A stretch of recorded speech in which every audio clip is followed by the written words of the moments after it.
Dear Kobe, I don't know if what I'm feeling right now is denial. I mean, I accept that it's true and I know that it is, but it still doesn't feel real, or at least not permanent. So I keep wondering, why does this one feel heavier? Normally, when a famous person dies, it doesn't really affect me that much at all. I mean, sure, I'm sad for the people who actually knew them, their friends and family, but I'm usually not personally sad. But this is different. And maybe I just need some perspective. Maybe it's because I've lived in Southern California my entire life and watched your entire basketball career. And for people who don't live here and don't watch basketball, you can't understand how much Kobe was our dude. It's beyond fandom. And so maybe this feels like a bigger deal to me here than to somebody who lives in New Mexico or whatever and doesn't really care about basketball. Or maybe it doesn't. I don't know. That's why I said I need some perspective.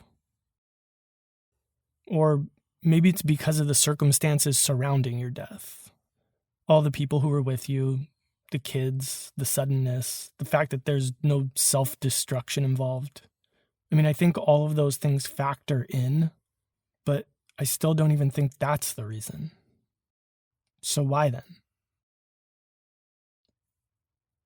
Anytime somebody dies, the way that people talk about them is always full of hyperbole.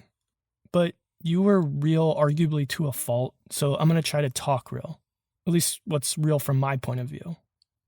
And that is the point of view of a guy who really likes watching basketball, but casually.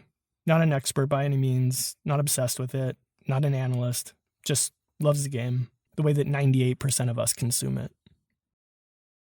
So you actually were not my first favorite player. That was Michael Jordan when I was in about third grade. And if it makes you feel any better, you would have been in like junior high and in Italy, I think at the time, and I would have had no fucking clue who you were, so that makes it pretty tough to compete with Mike. But I definitely remember when you came into the league.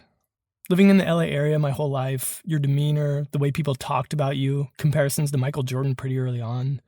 And maybe it's because you were exactly one day younger than my older brother, and so I kind of thought of you as a peer of him and his friends, who were a lot of the people that I looked up to in my personal life. Either way, I was paying attention, was watching, and was pretty much a fan right from the get. And honestly, it probably helped that you and Jordan never really crossed paths, since there was that 1 year Spurs buffer between his last chip and your first. Thanks, Duncan. But actually, no, really, thanks, Duncan. Because since you and Jordan never had to go head and head in the finals or a truly meaningful game, I never had to truly root against you. So, if anything, it made me seem a lot less hypocritical when I switched allegiance to the Lakers after the Bulls broke it up. And man, what timing. I come in fresh off of watching the Bulls' second three-peat, and then only have to watch one down season before you guys get your three-peat. And it wasn't even a full season, it was like 45 games or whatever because of the lockout.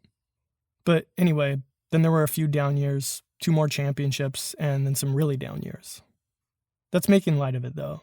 I mean, that last sentence really just glossed over like 12 years of some real highs and some real lows, even from where I was sitting. And speaking of the highs, the road back to the championship and then ultimately winning in 09 and 10, I can remember this feeling of wanting it so bad for you in an, I think, not normal way. Like I wanted you to win for your legacy, more so than for my enjoyment. Because I wanted your name to be up there with the greats for you. Is that weird? Whether it is or isn't, I don't think that I was alone. And we all knew that you had to do it without Shaq to get the respect that you deserved. And doing it twice was even better. And now, the thing is, people can debate the greatest, and there's never going to be a right answer. Russell, Kareem, Jordan, Kobe, LeBron, and eventually there's going to be others. And you can put them in whatever order you want, or add to the list, but nobody can ever say that yours doesn't belong. It's there, and it's never going to be erased. So getting back to why your death feels, for lack of a better word, more sad than others. And I'm sure some people are going to misunderstand this and maybe even give me shit for it. But I believe it.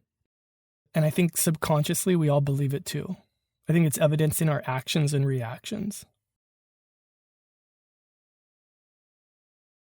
All life is precious, and we like to say equal. But all deaths aren't. And maybe lives aren't either, I don't know. And that's why we don't weep for them the same. I don't think death is sad because we're mourning the things that a person has done or who they were. If anything, we celebrate those. We're mourning who they were going to become and the things they could have achieved. And in 41 years, you achieved more than I ever will, or most people ever could in 10,000 years. And when I think about what you had already accomplished post-basketball and would have probably accomplished in the next 50 years, and how you could have impacted the world, that's what's sad. I'm not saying that you were a saint or a perfect person. You weren't. But you were a baby in this second phase of your life. A baby with limitless resources and a passion, drive, and ability to make things happen that was on par with anybody else the world has to offer. You were just learning to walk. And now, it's all gone.